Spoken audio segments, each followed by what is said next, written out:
हाँ, शुरू में तो सर जैसे आप क्लास लेते हो तो हमारे भी बता ही देता हूँ, ऐसे लगता नहीं कि जैसे आपको कहते हैं कि यही याद कर लो यही आएगा, लेकिन ऐसे मन को संतुष्टि नहीं हाँ, मिलती। यही आएगा। लेकिन जब एग्जाम में बैठते हैं उत्तर देखते हैं ना, तो सर वो पता चलता है कि सर ठीक ही कह रहे, कुछ अपने एक्सपीरियंस के बल पे ही कह रहे हो, मेहनत के बल पे ही कह रहे हो, तो उसके बाद ही पता चलता। लेकिन क्लास में तो नहीं ऐसे लगता, ऐसे तो सभी कहते हैं। मैं अक्षय चौहान आप सभी का अचीवर डिफेंस एकेडमी के ऑनलाइन प्लेटफॉर्म पर बहुत बहुत स्वागत करता हूं बेटा। तो आज मेरे साथ हैं दो अचीवर डिफेंस एकेडमी के ही स्टूडेंट, जो कि जिनका फेज 1 क्लियर हो चुका है, फेज 2 क्लियर हो चुका है, मेडिकल क्लियर हो चुका है, वो जल्द ज्वाइन कर लेंगे इस साल के एंड में इंडियन एयरफोर्स। तो बेटा इनसे पूरी जर्नी जानेंगे। दो बच्चे हैं, एक ही गांव के हैं, ये हिसार के डाटा गांव के ये बच्चे रहने वाले हैं। तो एक का नाम है दीपक सन ऑफ बलजीत, तो बहुत बहुत बधाई उनका दीपक आपको। और दूसरा है हमारे साथ है मोहित सन ऑफ मनोज, और ये भी बच्चा डाटा का रहने वाला है। बहुत बहुत बधाई हो मोहित बेटा आपको भी। तो इनसे पूरी जर्नी जानेंगी 1 बाय 1। पहले हम दीपक से इंटरेक्ट करेंगे, फिर बाद में मोहित से इंटरेक्ट करेंगे। तो 1 बाय 1 इनसे जानेंगे सारा इनका सिलेक्शन प्रोसेस कैसा रहा, कितने इनके मार्क्स आए, कितने कॉन्फिडेंट रहे, क्या फेज 2 में हुआ। तो अगर आप एयरफोर्स इंडियन टी के स्टूडेंट हैं तो इस वीडियो को लास्ट तक जरूर देखें बेटा, क्योंकि इसमें बहुत ज़्यादा इन्फॉर्मेशन आपको मिलने वाली है। और वो एक भी टिप्स एंड ट्रिक्स ऐसा साबित हो सकता है जो कि आपको at last at the time of examination आपके लिए हेल्पफुल साबित हो सके। और अगर बात कर लें बेटा हम एयरफोर्स की वैकेंसी, अगले मंथ मतलब नवंबर में एयरफोर्स का नोटिफिकेशन जारी हो जाएगा, जिसका एग्जाम होगा जनवरी में। तो उसके लिए achiever defence academy batch start हो चुके हैं, जिसके लिए आप नीचे दिए गए नंबर पर कॉन्टैक्ट करके पता कर सकते हैं। तो बात कर लेते हैं पहले दीपक से। तो दीपक बेटा अगर बात कर ले हम फेज 1 से, मतलब कब से स्टार्ट किया था आपने फेज 1 की तैयारी करना? फेज 1 की सर 12th के बाद ही की थी। 12th 2019 के अंदर मैंने कंप्लीट की, उसके बाद ही मैंने स्टार्ट कर दी कोचिंग यहाँ पे आ गया। किसने बताया था आपको अचीवर्स का? अचीवर्स का सर हमारे जब मैं 10th क्लास के अंदर था तो एक टीचर हमारे एसएस पढ़ाते थे, वो बताते थे जो आंसर का नाम अच्छा है। तो उसके बाद एक दो बच्चों से भी सुना, तो जो पहले कोचिंग ले चुके फिर वो ज्वाइन कर चुके हैं भी, तो उनसे सुना था। तो ऐसे ही यहाँ आए, तो आने के बाद डेमो वगैरह ली, तो उसके बाद देखा तो अच्छा लगा, कंटेंट वगैरह अच्छा था, तो उसके बाद मैंने यहाँ पे कोचिंग स्टार्ट कर दी। ठीक है बेटा। तो मोहित आपको किसने बताया कि उसके बारे में बेटा? जी मेरे दो दोस्त थे, एक सुमित एक गुरमीत, जो गुरमीत अभी एयरफोर्स ज्वाइन कर सकता है। गुरमीत जो सिंगर से है? हाँ जी सिंगर से है, उसने बताया था, इसी की गाइडलाइन पर मैं यहाँ पर आया था। 2019 में शुरुआत की थी कोचिंग की, फिर 2 बार कोचिंग ली यहाँ पर, फिर मैंने अलग किया। बीच में कोरोना आ गया था, उसके कारण जो पढ़ाई थी वो छूट गई, बीच में पेपर वगैरह नहीं हुए, तो जैसे ही पेपर आया तो मतलब आपको आपके क्लास टीचर ने बताया था, आपको एक बच्चे ने बताया था, तो यहीं से सिलेक्टेड है। ठीक है। तो अगर बात करें बेटा आपने जो एग्जाम दिया, जब आपने फेज 1 दिया था, तो जो सारा कंटेंट था, जो क्वेश्चंस थे, वो आपको कहाँ से मिले? क्वेश्चन सर कुछ नहीं होता सर, जो भी आपने कंटेंट दिया था जो क्लास में, जो अचीवर्स एकेडमी में जो भी कंटेंट दिया गया था उससे बाहर कुछ नहीं आता, जो टीचर्स बताते हैं उससे बाहर कुछ भी नहीं आता, बस रेगुलर टीचर ही जो आपने कंटेंट दिए उससे बाहर कोई क्वेश्चन नहीं आता। सेम टू सेम ऑप्शन भी चेंज नहीं होते सर कई बार, मतलब डिटो विद आपको विद ऑप्शन भी सेम ऑप्शन। कई बार तो सर मैथ के ऐसे क्वेश्चन आते हैं जो बहुत मुश्किल होते हैं, लेकिन सर ऐसे कहते हैं भाई इसको क्वेश्चन का चाहे आप याद करो, कुछ भी करो, ये याद होना चाहिए, ये आना चाहिए आपको। तो बिल्कुल डिटो सेम ऑप्शन मिल जाते हैं, तो सीधा ही हमें जरूरत भी नहीं पड़ती सोल्व करने की, तो ये फायदेमंद रहता है। जो ज़्यादा से ज़्यादा प्रैक्टिस करते हैं मैथ में तो वही कामयाब रहता है। अच्छा, तो अगर बात करें का स्कोर की, स्कोर क्या रहा आपका? स्कोर अब की बार है जी 44.25। 44.25 है। ठीक है, ठीक है। और इस बार आप सभी को बता दूं बेटा में जो कट ऑफ है वो है 28 जो है इस बार कट ऑफ है आउट ऑफ 70, और बच्चे के 44 मार्क्स आए हैं, मतलब 16 नंबर ज़्यादा है इसे कट ऑफ से, बहुत अच्छी बात है ये।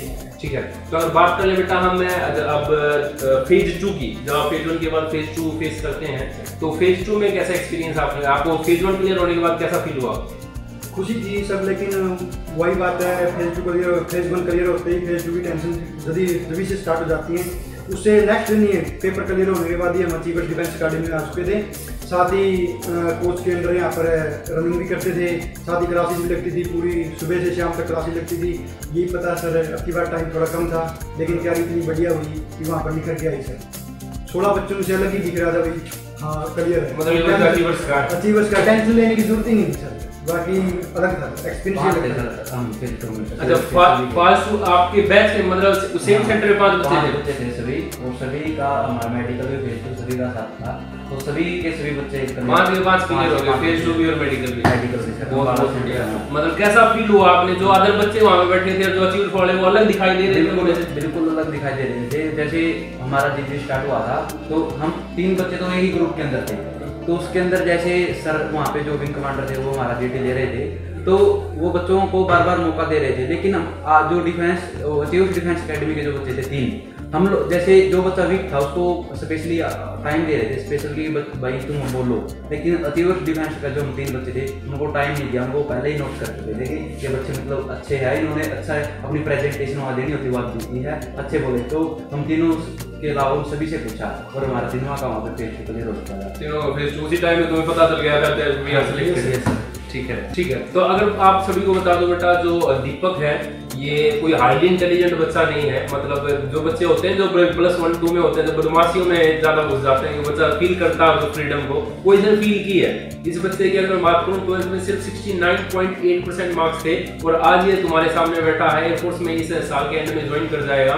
तो कोई चीज ऐसी नहीं है, कोई फर्क नहीं पड़ता आपने पिछले 12-13 साल में क्या पढ़ा है या नहीं पढ़ा है।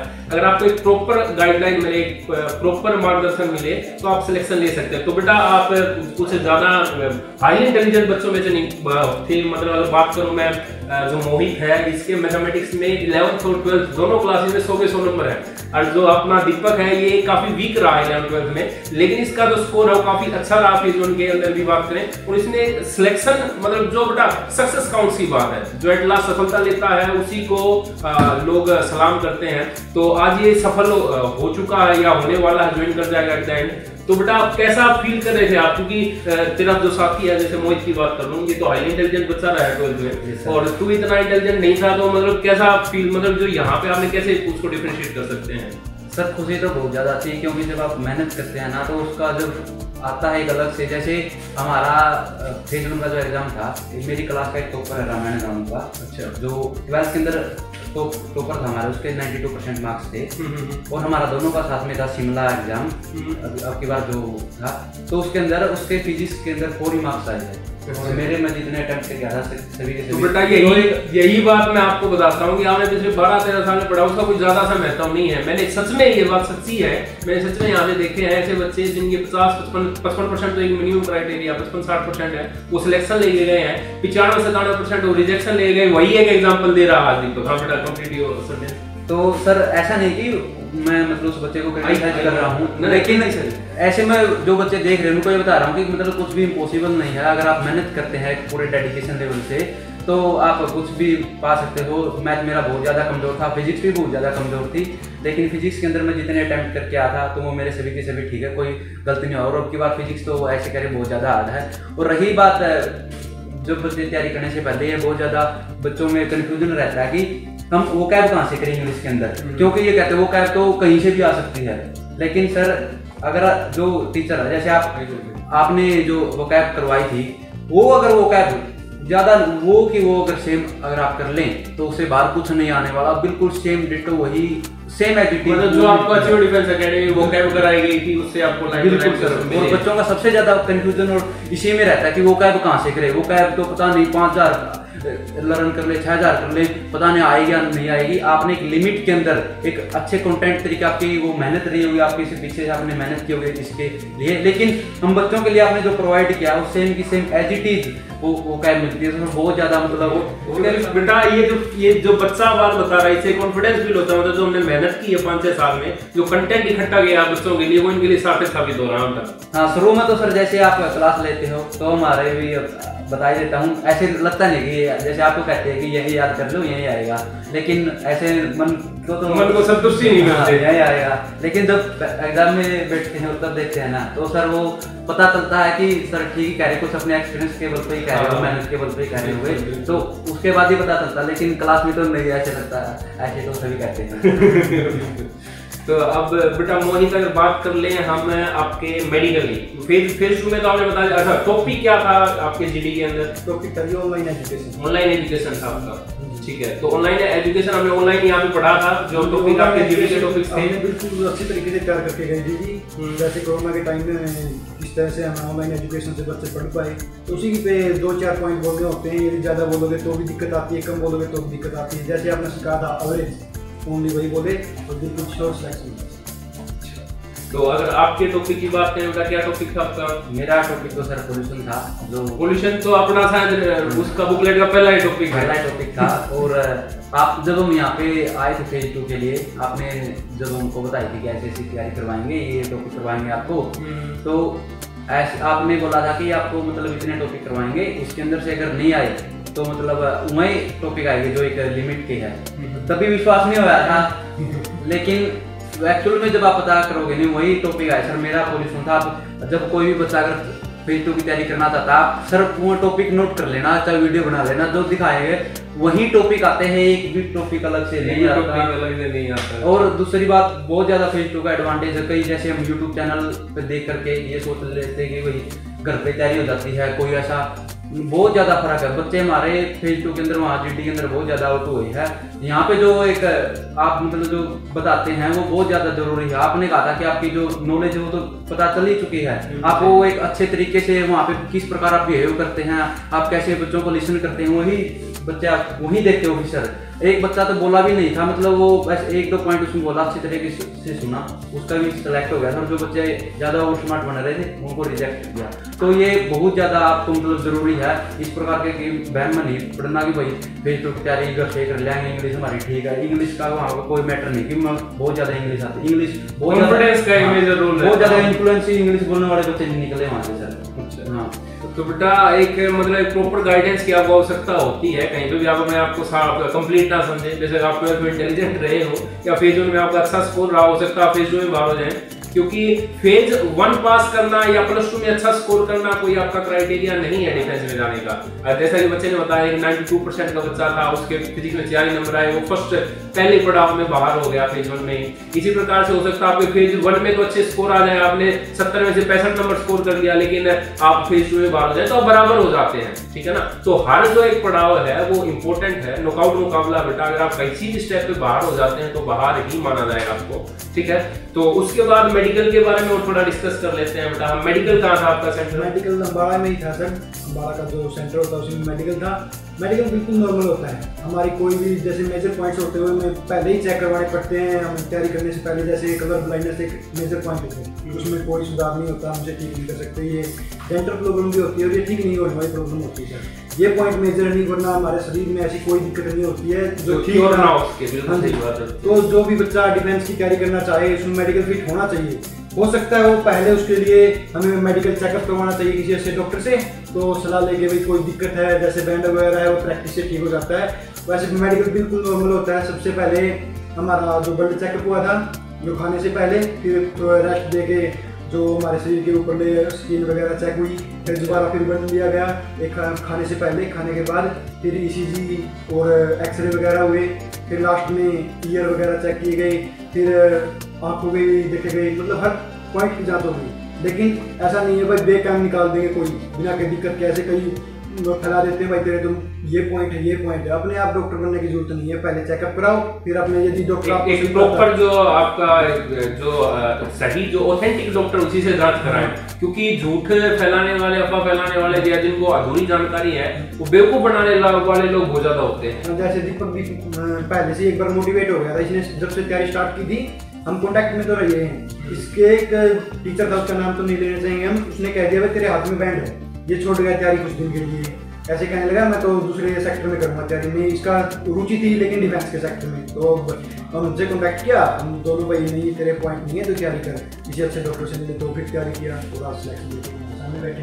बिल्कुल, तो एक सही जगह से जानकारी होना है बहुत जरूरी है बेटा। मेडिकल आप करवा रहे हैं इसका मतलब ये नहीं किसी रैंडमली कोई भी PTI है उसे पूछ लिया बताओ ये बताओ सर, वो कुछ भी बता रहे हैं क्योंकि उसको एक्चुअल में जानकारी नहीं है, ठीक है ना। कोई ऑथेंटिक डॉक्टर उससे जानकारी ले और कोई भी आपको भ्रमित करे तो इस चीज से आपको बचना है। एक जो मेजर पॉइंट है जैसा कि मोहित ने भी बताया, कलर ब्लाइंड का अगर आपका पॉइंट है तो हो सकता है 1% की आपका सिलेक्शन ना हो। अदरवाइज जो सारे पॉइंट्स है वो क्योरेबल है बेटा। ये बात आपकी आंखों का पॉइंट हो, वो कान का पॉइंट हो, नाक का पॉइंट हो, कोई प्राइवेट पार्ट का पॉइंट हो, सारे पॉइंट्स आपके क्योरेबल होते हैं, तो उनको आप ठीक करा सकते हैं बिफोर मेडिकल। सिर्फ अगर किसको एक्सक्लूड करते हैं हम कलर ब्लाइंड को। आप थोड़ा दीपक बेटा आप कुछ मेडिकल के बारे में जो बच्चे आपको देख रहे हैं उनको जानकारी देना चाहें। हाँ सर, मेडिकल तो बिल्कुल नॉर्मली होता है, ऐसी कोई दिक्कत नहीं है। जैसे आप पहले करवाते, हमारा तो की बार जैसे 24 तारीख का हमारा फेज 2 था और उसके बाद जस्ट 2 दिन के बाद ही हमारा मेडिकल हो गया था। हम तो मतलब मेडिकल तो करवा नहीं सकते थे, और लेकिन ये जो बारी जो कुछ तो बोल सकते हैं जो डराते बच्चों को, या तो हम इनको पैसे के लिए बोल सकते हैं कि आपको पता है कुछ दलाल होते हैं। हम भी डर गए थे, सोच रहे थे कि भाई कुछ ऐसा जुगाड़ करें कि हो जाए, लेकिन डरा देते हैं। मेरा बोल रहे थे कि तेरा ये बैंड का पॉइंट है, लेकिन 2 दिन तो बहुत कम समय था। हम गए वहाँ जाने के बाद जैसे सभी पॉइंट इतना ज़्यादा कोऑपरेटिव स्टाफ था, बिल्कुल भी आराम से। अगर आपको कोई कुछ बहुत ही ज़्यादा, जैसे मोहित ने बताया, आपने बताया कि कलर ब्लाइंड वाला तो पॉइंट कई बार उसमें कुछ परसेंटेज है 10% की वो निकल जाए, लेकिन एक भी कुछ ऐसा पॉइंट नहीं जिसके अंदर आपको डेफिनेटली वो बार करेंगे। बहुत ज़्यादा मतलब आसान होता है, ऐसा कुछ नहीं है कि आप किसी के बकावे में और डिफेंस की तैयारी करना छोड़ दें। बिल्कुल ऐसा नहीं करना बेटा, आपको अपनी तैयारी करनी है।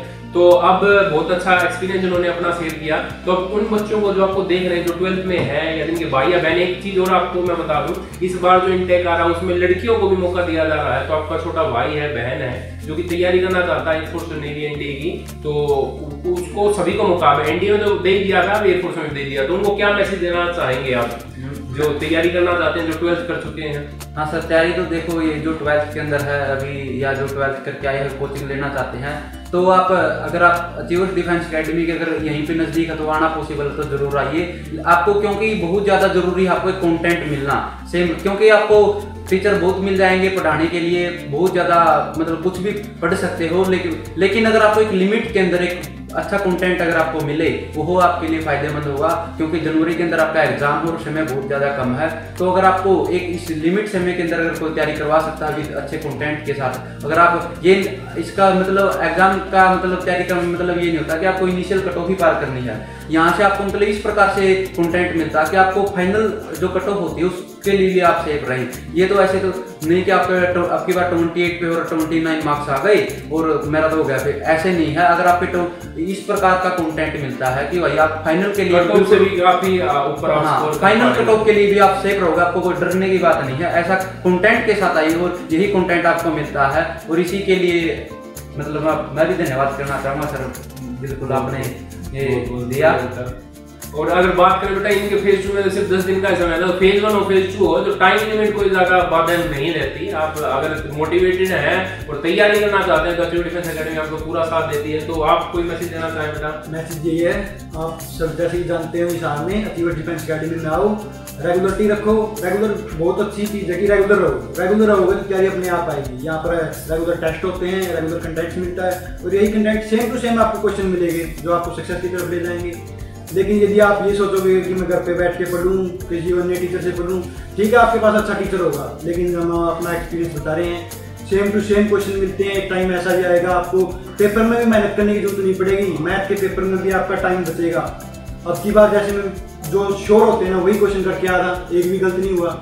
यही कारण है, कंटेंट का बिल्कुल फर्क होता है। तो बेटा it's good to read one book 10 times then to read 10 book 1 time. तो बेटा बिल्कुल सही बात है, एक किताब को 10 बार पढ़ना ज़्यादा बेहतर है कि 10 किताबों को एक बार पढ़ने से, ठीक है ना। तो जो आपको कंटेंट यहाँ पे करवाया जाए वो कंप्लीटली रिसर्च बेस्ड है। तो अगर आप तैयारी करना चाहते हैं एयरफोर्स नेवी एनडीए की, तो डोंट वेट, कॉल नाउ 7016578701 जो कॉन्टैक्ट नंबर नीचे गिवन है उस पर आपको पूरी जानकारी दे दी जाएगी। और जनवरी का जो इंटेक है उसमें आप ज्वाइन कर पा रहे होंगे। तो एक बार फिर से हम धन्यवाद देना चाहेंगे दीपक और मोहित का, जो कि डाटा गांव हिसार के रहने वाले हैं, और वो यहाँ पे आए अपना समय निकालकर आप सभी को मोटिवेट करने के लिए। तो थैंक्स अ लॉट बेटा बोथ ऑफ यू। धन्यवाद सर। Thank you sir. तो बहुत अच्छा एक्सपीरियंस यार, थैंक यू सो मच। जय हिंद, जय भारत। इसी प्रकार की इंफॉर्मेटिव वीडियो जैसे कि नोटिफिकेशन आने वाला वो भी वीडियो आपको इस पे मिल जाएंगे चैनल पे। So don't wait, call now और आप इसको सब्सक्राइब कर लें। Thanks a lot. जय हिंद, जय भारत। अचीवर्स का सहारा, सिलेक्शन तुम्हारा।